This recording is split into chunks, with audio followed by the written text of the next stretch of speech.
Assalamualaikum warahmatullahi wabarakatuh. Saya berada di Kota Melaka, bandaraya bersejarah. Baru lepas pusing-pusing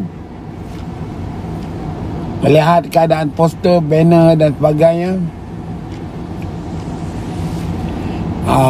Satu yang pelik di Melaka ni, gambar poster pemimpin hanya Perikatan Nasional saja yang letak gambar pengurusi dia, Tan Sri Muhyiddin Yassin, yang mana nak tekan button bila-bila masa. Kalau dia tekan dia button, maka macam Presiden Amerika lah, dia saja yang tahu password button tembakan nuklear. Tapi Presiden Amerika pun dia kena berunding ataupun dia bersama dengan General 5 bintang, Ketua Terus Tentera Amerika. Dua-dua ni kalau dah buka kod, hanya Presiden yang boleh tekan. Jadi kalau tuan-tuan semua tahu cara yang Muhyiddin cakap ni, seolah-olah Perikatan Nasional ni tak payah perlu meeting, tak payah nak minta kebenaran majlis pimpinan tertinggi ke majlis Presiden Perikatan Nasional ya. Terus dia tekan dia button, terus meletup ya. Akan hilang kerajaan Barisan Nasional di Johor. Hebat Muhyiddin ni.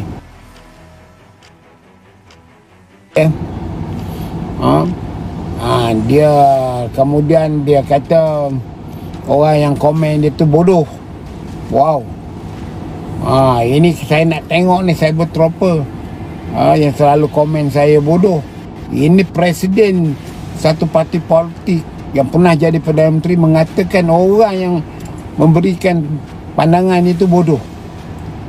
Jadi dalam politik ni, kadang-kadang secara tidak langsung akan membentuk sikap kita, sikap kita dalam memimpin. Jadi kalau Muhyiddin cakap bahawa dia boleh tekan button untuk arah anggota parti bersatu keluar daripada menyokong kerajaan Barisan Nasional di Johor atau UMNO, maknanya dia sendirilah buat keputusan. Itu sebab negara di sekarang hancur lebur selama 17 bulan menjadi Perdana Menteri. Semua keputusan dia pakai otak dia. Kalau kita alih suara dia, saya boleh arahkan Majlis Keselamatan Negara lockdown 3 bulan. Maknanya tak adalah keputusan yang dikononnya keputusan Majlis Kerja Tertinggi, keputusan ini, keputusan itu dari ini. Maknanya ialah Majlis Keselamatan Negara dia pengurusi, dalam tu menteri yang dia lantik, pegawai kerajaan pula malah nak bagi pandangan, buatkan kau lah. Itu sebab lockdown kita menjadi-jadi waktu pemerintahan dia untuk membolehkan dia berkuasa. Dalam masa yang sama terkeluar kisah anak menantu dia telan sana telan sini, sampai sekarang pun dia tidak jawab.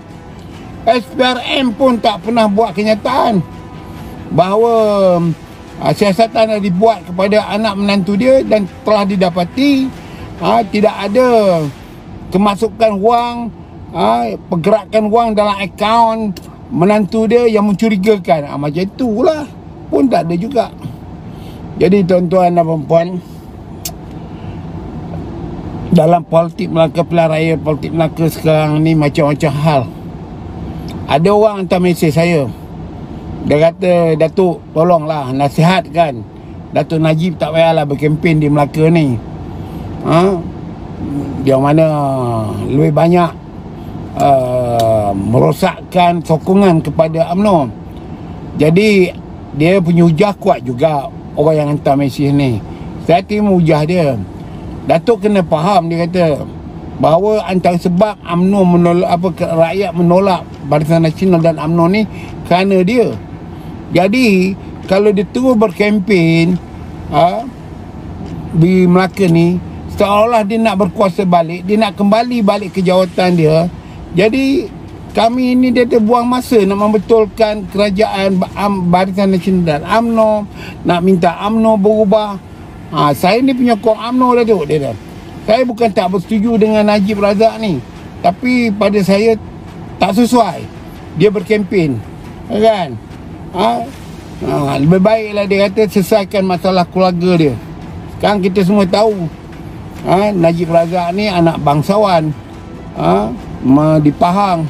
Sekarang adik teri dia secara terbuka mendedahkan maklumat-maklumat, dan sekarang kena bertanya pula duit yang ditunaikan 26 juta ke adik dia tu dia buat apa. Kami pun nak tahu juga.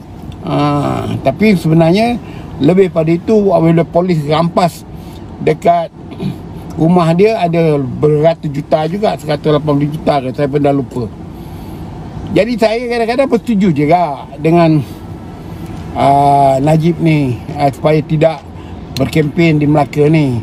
Sebab di Melaka ni saya dah masuk, dah lawat luar bandar, dalam bandar, jumpa orang. Saya nampati mereka tak menyokong UMNO ni, mereka tak sangat menyokong UMNO ni. Tetapi mereka benda-benda dah lupa diingatkan oleh UMNO sendiri. Contohnya begitulah, ya kan? Mereka dah lupa dah soal Najib dikena YNDB ke. Jadi kamu kata tak betul lah, mana dia ada. Dia pun dah dihukum bertahun-tahun, 12 tahun ke apa ke. Dia sekarang memanglah dari segi realitinya seorang banduan. Kalau orang macam saya ni tak ada duit nak buat rayuan, berjuta-juta lagi nak kena bayar peguam, jawabnya penjara lah sekarang. Keng-keng lah kata budak-budak hari ni. Jadi saya bersetuju. Jadi eloklah, dengarlah pandangan orang. Kita kena dapat feedback. Najib tu disyokkan oleh orang-orang yang tak tahu hujung pangkal. Bagi orang yang hujung pangkal, mana nak ikut Najib, kan? Orang yang tak kenal dengan Najib Razak bolehlah ikut orang yang kenal. Ya, kita kena tengok tu. Jadi saya pun kadang-kadang setujulah dengan budak ni, pengundi Melaka yang hantar mesej dekat saya tu. Jadi yang penting sekarang ni kita semua kena sokong Barisan Nasional ini. Jadi kalau nak buang pun, saya rasa jangan sampai UMNO tak boleh memerintah di Melaka ni. UMNO mesti menang. Sekurang-kurangnya daripada 20 dia bertanding itu, dia mesti berada dalam posisi yang mudah, iaitu 16 kursi.